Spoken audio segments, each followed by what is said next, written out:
Dominican Friars in Rwanda. Meditation of the Friday of the 6th week of Easter time.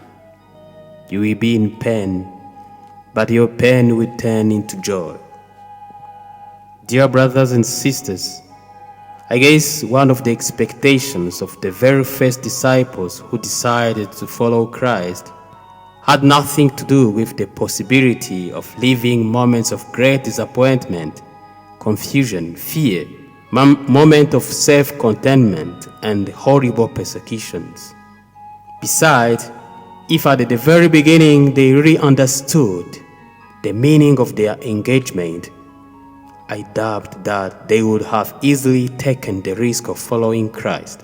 However, the Gospel tells us that throughout his teachings, Jesus never hid from his disciples the gravity of the mission that awaited them and the heavy demands that will be linked to it.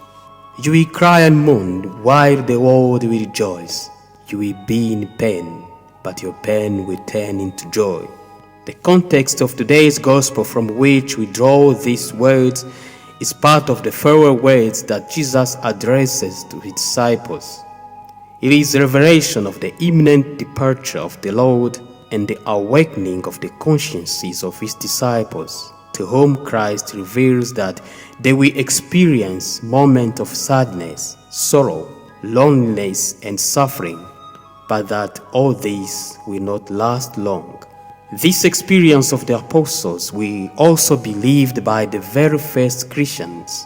Thus, martyrdom as a consequent testimony of the sequela Christi will be a common lot of the very first Christians in various forms. Paul experienced this in the city of Corinth, as illustrated by today's first reading, where the Lord encouraged him to stand firm, to continue to testify of him. Do not fear, continue to speak. I'm with you, says the Lord.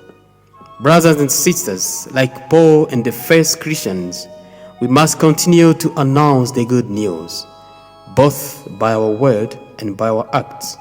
The biblical image used in the gospel concerning the pains of childbirth comes above all to signify the painful passion of Christ, which made us reborn by a redemptive sacrifice.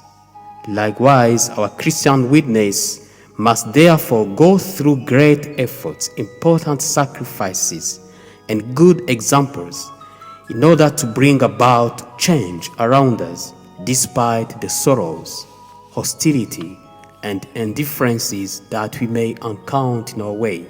After all, at the end, our pain will turn into permanent joy, a joy that no one will take away from us, as Christ promises us at the end of this gospel.